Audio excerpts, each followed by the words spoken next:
घर में कहू बा निकलो भौजी। ए का हला कले बड़ा सन रे? भाभी हम लोग दुर्गा पूजा के चंदा के लिए आए हैं, चंदा दे दीजिए। शुरू हो गई नौटंकी। नहीं भाभी, चंदा।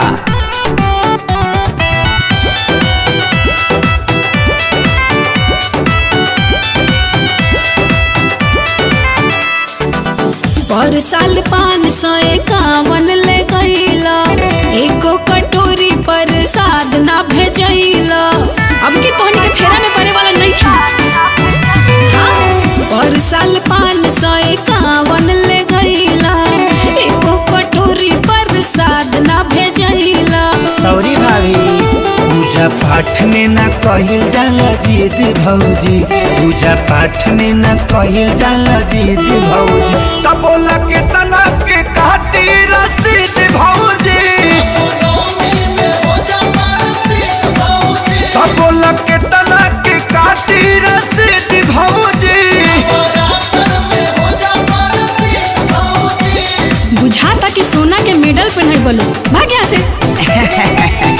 निमिया की डार मैया लावेलिया सनवा हो कि झूली रे झूली, कि मैया मोरी गावेली गीतिया हो कि झूली रे झूली ना, कि मैया मोरी गावेली गीतिया हो कि झूली रे झूली ना। देख रहे हैं भाभी, यहाँ तक आवाज आ रहा है। 4 गो चंदा लगवाए हैं, बजट है, थोड़ा आप भी सपोर्ट कर दीजिए। तमन्ना लुटा दी ना। चंदा के पैसा खाइल तोहनी के धंधा बा, आज के जमाना में ना केहू भी अंधा बा। देखिए भाभी, ब्लेम मत लगाइए, हिसाब ले लीजिए। सुनिए, माई के मूर्तिया लैनी 35,000 के, 5600 के बिल बनल खाली भर सिंगार के। टेंट जरन है तो मंगवनी जोगाड़ से, भगती के पैसा बोला कहाँ जाए मार के। अब बताइए कहाँ से पैसा बचा? नहीं, वो हम कहीं सुने थे। हऊ बड़की पुजारी कद सीधी भौजी, हऊ बड़की पुजारी कद सीधी भौजी। बोला के तना के काटी रसीद भौजी, बोला के तना के काटी रसीद भौजी। अरे जल्दी कीजिए, बहुत काम है भौजी। तो जाना के रोक ले बा। बड़ी टेढ़ भी है।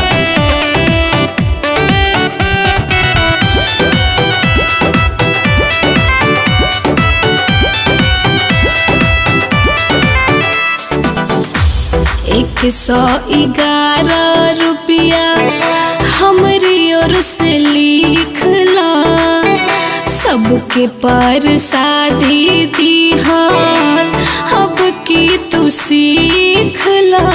अरे ये सब आजाद का काम है, वही गड़बड़ी करता है। अच्छा देखा करो, लाग गइल भैया के नौकरिया सरकारी, तब कोनो जूसी भौजी कर तार भारी। झटी से निकाल के ले आओ 2000, खड़ा बहादुरिया पप से खेसारी।